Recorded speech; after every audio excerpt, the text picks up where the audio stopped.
Hi, and welcome to GPS. My name is Aditya. I'm joined by Saidat, and this week we have back with us Mohit. And let's just bring to you what happened at the French Grand Prix. Not the same French Grand Prix as we have been seeing in the past few years, something a little more exciting.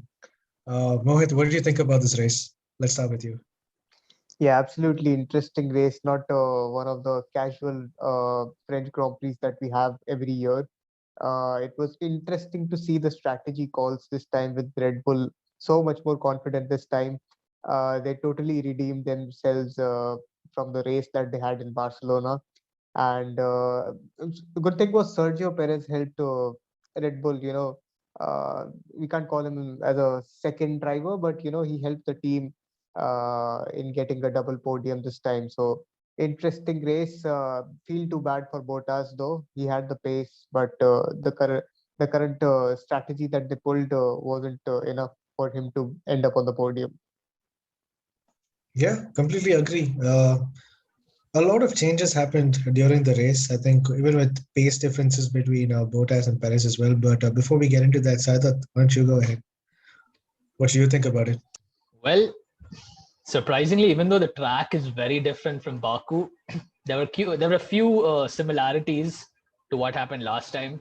Mercedes last time around had quite a torrid race, and this time it wasn't really a picnic for them either. Another similarity: Mercedes didn't pull off the best strategy call last time. Red Bull trumped them in their own strategy, and this time Red Bull pulled the card that Mercedes always pulls in races. This felt like a reverse Barcelona this time by. So yeah, two very different circuits, but somehow the racing felt really similar. Um, last time, the previous episode, I said I'd really hope that Mercedes has to fight for their win and that they actually do win. But Red Bull pulled off another win, another victory. This is now 3 for 3 out of 3 races. So yeah, I think we are really setting ourselves up for a really, really good season. Yeah, my thoughts. The race gave everything that I thought it wouldn't. Yeah, it was a lot of things happened, man, during the weekend. Like few hours before the race, we had Formula Three, which was washed out by rain, so all the grip was taken out. So it was pretty much new battlegrounds when you think about it. Plus, yeah, I think compared to what we have seen from the past, uh, Red Bull did not just show that they had a one lap pace in qualifying. They also managed to ensure that they got both cars who were willing to battle it out to the Mercedes. I know they had been aided by uh, good strategy calls, obviously, but I think the difference in pace, which I saw with Perez at the beginning of the race and at the end of the race, only proves that Red Bull came out better than the rest. Like there was no reason to that. Obviously, I guess Mercedes could have made better calls, but they were very hesitant like throughout. Even before pulling Hamilton inside, they really waited for some time to see how much the undercut would work. But unfortunately, it was too late. The damage was already done. While Red Bull was always learning from other people who have pitted earlier, like Leclerc, and Ricardo, and anybody else who are rounding up the best of the rest. What else? I mean, Yeah, I before we think get Red. yeah, Yeah, uh, go ahead. before we get into the top three, of course, mention the best of the rest. And on that, I'd like to just take up one point. Again, something that was similar from the previous race. Aston Martin pulled off a very late strategy call, right? And it somehow seemed to benefit them. Now, Vettel didn't start in the best of positions, and Lance Stroll certainly didn't start where Aston Martin would have wanted him to. But both cars got into the points. So it was again an Aston Martin 9-10. So, yeah, they pulled off a late strategy call and actually paid dividends. So it seems like most of the overtakes in this track, albeit still being on track for the front of the grid, a lot of that actually happened in the pit stops. So there's something we can learn from Paul Ricard is that the circuit is completely a strategy game, at least for Formula One. And looking at a lot of other races, in GT and other series that happen over here, it's always going to be a pit stop game, simply because of the amount of traffic that is present on the circuit. All in all, yeah, I think teams were prepared for this, and those who executed it perfectly picked up all of the pieces at the end. You know, uh, the three of us actually like GT racing. So like Castellet isn't really a bad track. Like there is a lot of action which it brings, and as a fan of the track, I'm actually kind of happy that we had something to see, something to actually look forward to. Because I don't think it was a race where you could like switch it off for a little bit and be like, nah, it's not that great. But then you had to be glued onto the TV for 53 laps. Something I'm really happy about. But Mohit, you had something to say before this. Why don't you go ahead? Yeah, I feel talking about McLaren now, the team in P3 currently in the Constructors' Championship. I feel that they're having somewhat of a lonely championship now. Last couple of races, they had some fight back from Ferrari, who are there in the P4, but Yeah, this track didn't help Ferrari at all. So I'm feeling that McLaren have a gap with Red Bull in I'm sorry, Mercedes in P2. I've got a habit of seeing Red Bull in P2, so yeah. So they have a gap with Mercedes in P2, but they also have a gap with Ferrari in P4. So it looks good for them now that they've got the Mercedes power unit, but it's a lonely fight for them. It was good to see Daniel Ricciardo, getting up to speed and finishing behind his teammate as well. But I would like to see some fight back for P3. agreed. I mean, can't deny Ferrari have made good progress, but Charles Leclerc, Carlos Sainz have been consistently telling that they have a good car, but good car in slow corners. But that doesn't like comprise the uh, whole reason, the whole crescendo of Formula One. But they aren't really that fast on the straights. Like they don't have a complete package. They have made minor increments to their car, which have given them advantages in a few tracks in a few certain areas. But we're seeing the first signs of damage, like what's really going to cause like main straights and pure mechanical grip. Charles Leclerc completely was uh, frustrated with the front end of his car, uh, and that they're not as fast as anybody else on the straights. I think they're like 5 or 6 kilometers an hour slower compared to what the Red Bulls and the Mercedes were doing.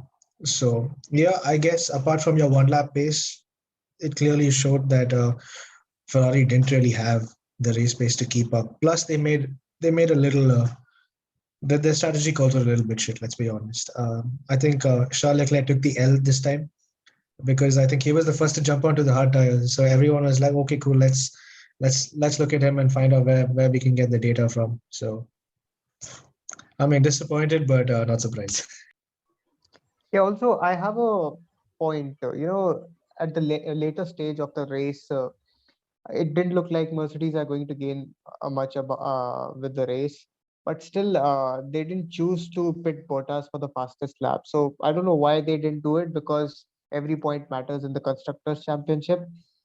His race was already ruined, but he could have at least gone for a point of the fastest lap. Yeah, I know why. I know why they didn't pet him. So did you see the overtake which Perez did on Bottas? I think it was Yeah. after seniors, and right after senior, I think he put four wheels off the track. Like in GT, once you go up to senior, you have those four bollards which connect you back onto the track. Uh, Apparently, track limits still exist in that part. So Michael Massey wanted to investigate him. So I think the best idea was for him to stay within 5 seconds of Perez, because if that would have been a penalty, he would have gained the position. So yeah, it's one of those gambles you take based on what the situation is. Like how you look back to Silverstone 2020 when Verstappen decided to pit for that fastest lap, but when Hamilton style went kaput. I mean, same stories, man. You work on the information you have, but I just want to have a very open, genuine conversation with you guys now because I think the biggest talk which is happening right now is Mercedes Red Bull. Uh, let's start with what went right, what went wrong. Be completely open, not a problem. Uh, and what can the teams do better to improve the situation right now? Because Mercedes aren't looking as confident as they were the past few years and the past few races. Let's be honest. And Red Bull are just slowly getting there. I'm not saying that they have the perfect package, but they're getting there little by little. And performances like this actually get you those extra points which you need. Like right now, I think it's 12 points, the gap between first and second, and it makes a really big difference. So once you start, Sahil, what do you think went wrong? Well, let's first start with what happened to Mercedes and what went wrong. Now, what is it that was different with their strategy call in this race? Something that we rarely ever see with Mercedes in their usual way of running things during a race weekend. The driver who was behind in the order, Valtteri Bottas, was the first one to be pitted, right? That was the first difference. When usually what you see is a driver in front being pitted, and usually in this, it is Lewis Hamilton. Now, what they normally do is they get Hamilton to pit to force Red Bull to pull off an undercut. And meanwhile, when Red Bull does that, Hamilton is already on good pace, so he jumps Red Bull. In this case, he would have jumped them if he were behind Verstappen, let's assume. And then by the time Red Bull reacts and tries to catch up with Lewis Hamilton, they would have Valtteri Bottas or the second driver in the race still on the original strategy, defending and blocking to an extent. That was the first thing that they didn't do. So for some reason, they first pitted Valtteri Bottas. They pulled off a super early undercut. Okay, fine.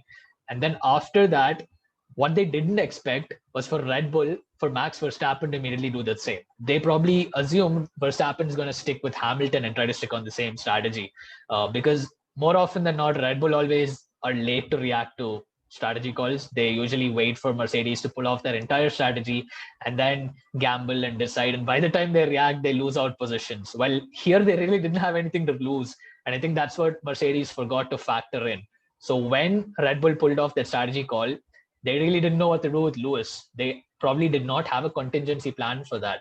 That was the first thing that went wrong with Mercedes. Now, obviously, it's easy for us to just say that there must have been multiple parameters which we ourselves cannot really factor in. But what went wrong? Well, it was all started with an unnecessarily early strategy call for Bottas, who, by the way, was the first one to pit amongst those top runners. And he was stuck with those tires till the end. And we saw what happened after that. We saw how much he struggled towards the end. He was in a position where, for some reason, like is it Mercedes didn't even want to pit him for a fastest lap. So yeah, that's what went wrong. What went right? Well, Red Bull reacted, which is really pleasant to see. They actually reacted to a strategy call that Mercedes pulled. So this is my take on what exactly happened during the race. But do you think this is the first part? Do you think when Verstappen was already ahead and he chose to pit, they could have got Hamilton in and just cancelled that undercut as well? I don't think you could say cancel the undercut because you could see that while Hamilton had a 3 second lead, he still came behind Verstappen. So the undercut is very, very, very powerful. It's not as what you think it is. I mean, Hamilton did have a really bad in lap coming into the pits before his pit stop, but it would just be status quo. You would still have to battle it out. You would have fresher tires that would just give you an advantage. But I think at that point in time, Mercedes were like, let's just go opposite strategy. I mean, if he wants to catch us, let him catch us because they obviously have the entire data set given to them saying that he's going to catch you in so many laps. This is his tire performance. This is how it's going down. So I guess they decided to go with the opposite strategy. But what I'm really sad about is they learned. I mean, at least with Bottas, they could have switched to another strategy. They don't necessarily had to have keep him there because of the fact that he was still running very close to Hamilton. It was not that he was 5 seconds or 10 seconds behind. Then you have like a whole new opportunity, like switch strategies or do something else to the car or the driver. But he was very close. So on a holistic level, I think it was a good performance by both these cars. But I think there should have been something done with Bottas because they got information from Leclerc, they got information from Ricciardo, they got information from all the guys running hard tires in the beginning. They got information about even Bottas while he was running on the set, he was constantly telling the team, "I'm not going to finish." He even dropped back from Lewis saying that if I run the same pace, I'm just going to burn my tires out. So either you just assume that you're gonna like stay put and you hold back Verstappen from Lewis, or you try to do something else. I don't know. Yeah, Kind of disappointed. interesting though that Red Bull, like every other team, they had two strategies, one with the first driver and one with the second driver. I'm referring second driver here because, as you said, Mercedes wanted Bottas to blockade Verstappen when he was approaching. But I'm here for a discussion now that is there a first driver and a second driver in every team nowadays? Because even Red Bull wants Perez to, help them out with Verstappen's strategy. So, what are your takes on first driver and second driver? I mean, there is obviously no denying on. I don't know if I can say first driver, second driver. Okay, I want to put that out of the window, and I want to use another terminology of how I put this. Teams invest in one driver so that they can keep him in a car and build the team around him for the next few years.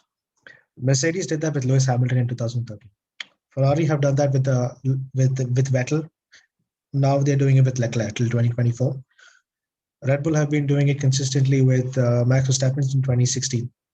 So you have this idea. The teams want the team to be around this driver, around their wishes, the way how their cars, how the car wants to be with them, and that's pretty much because they trust that he is the best person to take you to a world championship. Uh, People like Perez who are just coming in are kind of lucky because we have seen the kind of performances the second Red Bull car has been doing, and it's not been the same. And I think it's primarily only because of his experience that he's doing so well. But I think we can also see that Carlos Sainz is also doing relatively well. But some races, I think it's blatantly obvious to see that the teams obviously want. I don't know how to say it apart from the second driver. Teams obviously want the other driver to help the other driver because that's where maximum points are. And as a Ferrari fan, it's kind of disheartening to see it's been happening since the early 2000s. And it happened through the 2010s with Vettel Kimi as well.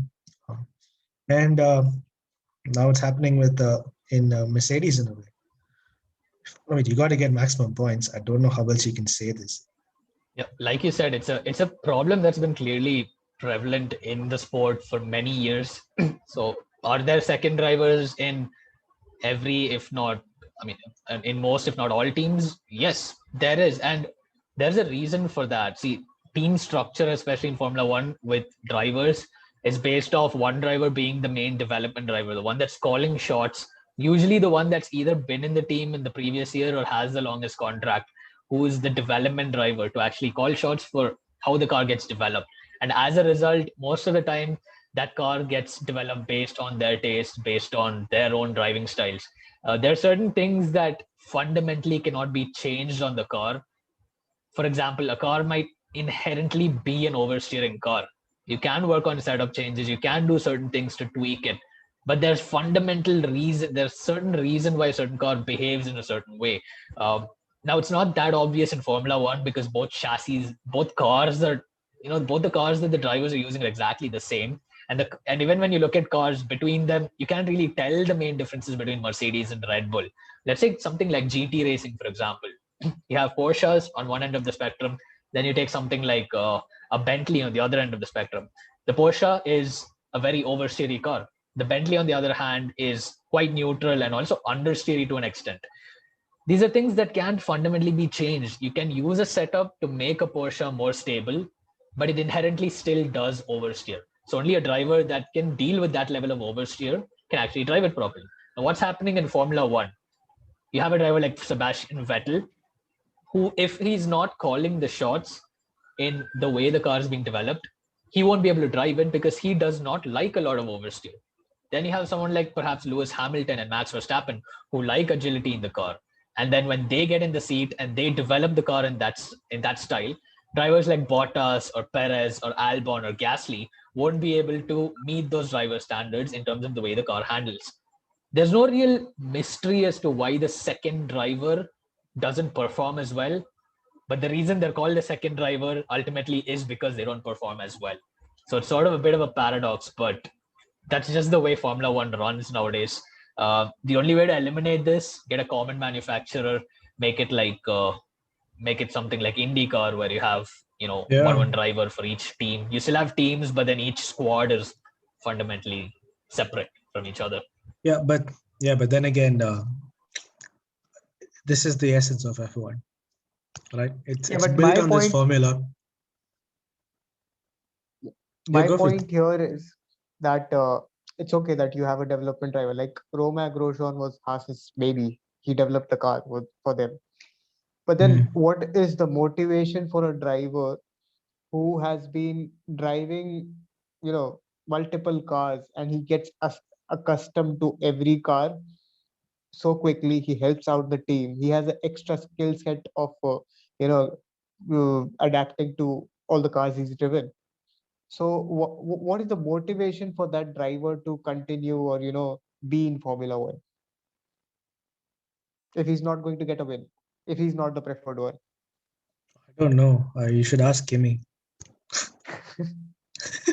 I don't know. I honestly don't know.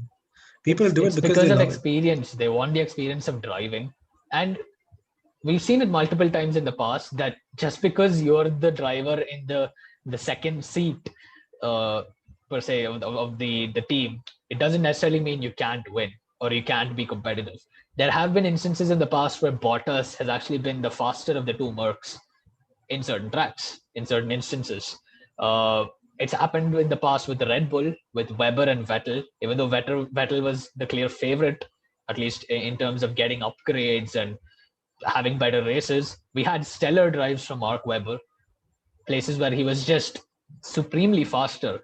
So why are they still in it? Well, that's a question that you should ask for even drivers who are stuck in slower teams. Maybe a driver like, let's say, Daniel Kvyat, who was in the sport for a long time, but he was still in Toro Rosso even after coming back.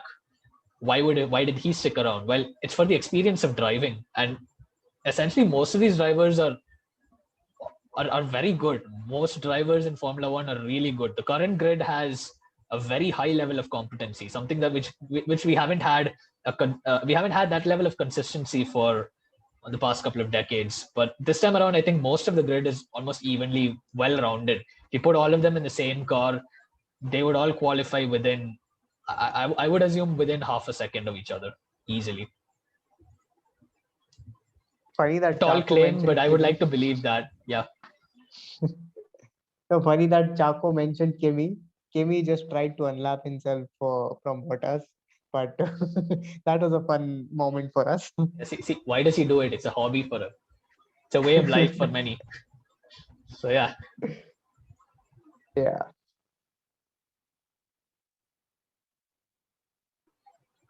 Chaco, I think you're on mute. I think all the V6 turbo hybrid cars took your sound because they lack the sound that V8s give. Oh no. I mean, let's just take this as face value. I mean, dude, where did we stop? I got completely, I completely got short of where we last We were spoke. talking about Kimi. We're talking about Oh, why Kimmy, yeah. drivers are why a second place driver Okay. would continue in a team. Oh, right. Okay, let's just take that face value. But I mean, what? Why do you watch F1? Why do I watch F1? Why does Mohit watch F1? It's probably because we love it, and I don't see F1 drivers as not just some meta human beings. I mean, of course they are in some way, but the way look at Sebastian Vettel. The man loves the sport. The man is like a kid when he sits in a car. Like the way he followed F1 when he was a kid. Like he wanted to idealize who Michael Schumacher, even Lewis Hamilton. He was he just wanted to do it because of the love of it, and this is what drives people to do it anyway. So forget age. I mean, look at IndyCar, man. We have 41-year-olds, 44-year-olds winning the Indy 500 and stuff like that. So I think we got to move past that. I think now it's coming to a place where you'll have to compromise between meritocracy, where money flow gets involved, and I think that ruins the whole aspect of sport in some ways of it. But yeah, certainly, I think there is a good future for Formula One with the new rules coming in next year. I just want before we finish this topic, Bottas actually had a change on his car. He was not running his regular chassis. He was running Lewis's chassis. Do you think that just a simple yes or no take on this? Do you think that actually aided him to finish where he did today, or have the pace what he did today? I actually want to know why this happens. Actually, the Mercedes say that they've been doing it for years. They change the chassis, I don't think so. exchange the chassis. So, but why does this happen? Is what I want to know. What helps here? Uh, I don't know. I honestly don't know. I mean, I really Mercedes don't know. tries to make it quite clear that they're trying to give equal opportunities to both drivers, just to show and I mean, potentially to also practice the fact that they value the inputs of both drivers. Um, I don't know. I would assume this is something that would have happened even when Rosberg and Hamilton were there. And I'm not too sure about this because this is actually the first time I properly heard about something like this, where chassis changes and all that happen. Um, but yeah, it's see, like, did it help him? I'm not really too sure. His pace was pretty good for this weekend. Not gonna lie, it was pretty good pace. Why did he struggle? It's because he was again left hanging to dry on just a terrible tire strategy. So yeah, it kind of did help him. But why does it happen? It's just to show that the team is really transparent. I believe even for the 2016 finale, the pit crews were swapped, right? For Rosberg and Hamilton. oh no, I think it was like for half the season or more than that. The last Okay. time the last time they did this, scenes really changed. But I think Nico Rosberg at that time was in a place where he could actually take it to Hamilton, which is something I don't really see in Verstappen now. I mean, I'm so happy. I will be so happy to be proved wrong, but I still feel like Hamilton can he can take it away like cakewalk, man. I mean, this is we haven't seen half O- of what Hamilton's giving right now. On the contrary to this point, I think it disbalances your flow. I feel doing such things like swapping the crew or the chassis, you already are in a flow with your car and you know what's right with it, what's wrong with it. So you kind of you're one with the car. So you have that confidence with that car. And once a change comes, you have to adapt to it. This takes time, and this might affect your performance as well. So I don't think this is a wise thing, but I'm not a pundit here. Yeah, I think I heard. I think I was listening to Martin Brundle and Lewis Hamilton say in an interview that you don't let the car work with respect to you. You work along with the car. You listen to the car. You move with the car. Like be water, my friend. Like I think it's like that. But I think if that's the best way to um, end this story, I think Hamilton is probably the best person to like move on from these changes. Well, a lot has happened in Paul Ricard. Um, a lot of it came to strategy, but we've also seen some really good performances from specific drivers. And I think now we're starting to understand how much straight line speed the Red Bull car can actually provide. We see that their engine is getting better. So, in the last few minutes of this podcast, what are you actually expecting for Austria? We're going for two Austrian GPs or two races at the Red Bull Ring, Red Bull's home track. Uh, what are your predictions? Which team do you think is going to be on top for both these tracks? Because what happens in one race is definitely going to happen in the second race because it is a double header from this point on. There's not much of upgrade work that can go on in just a span of 1 week between the races. Yeah, see, I think Red Bull had a new power unit installed this weekend. But I still have a feeling that Red Bull have to work that extra bit to be competitive with Mercedes. If they manage to do that, if they manage to, adapt to that circuit, then it's nice. But I think Mercedes still has the edge over Red Bull. I think that extra bit is called having to deal with a level of competency that someone like Lewis Hamilton brings to the grid. So that's like half the Yeah, challenge for them. half, dude, that's like a challenge over a challenge. That's like something you just don't want to have. It's crazy. But yeah, I mean, I don't really know who's going to be on top because these both the teams have are very close to each other. But Red Bull do look like this is Red Bull's playground. They really do like it there. They've had a lot of wins there as well. I'm not saying that it's going to be easy for Red Bull, but it's going to be another interesting weekend. I am really looking for the doubleheader. But before we end this podcast, just very simple: who are your winners? Who are your losers? Mohit, we'll start with you. I feel definitely RBR were the winners. Red Bull got a double podium. Verstappen, he's getting more out of the car, and it's a good confidence built up for Checo as well. So that's my verdict. Who are the winners today?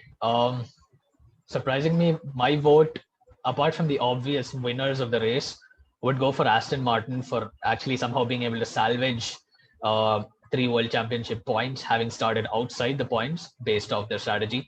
As for who's going to be the winner in the next 2 races, straight line performance, high downforce sections, only a few technical sections, my vote goes for Red Bull once again.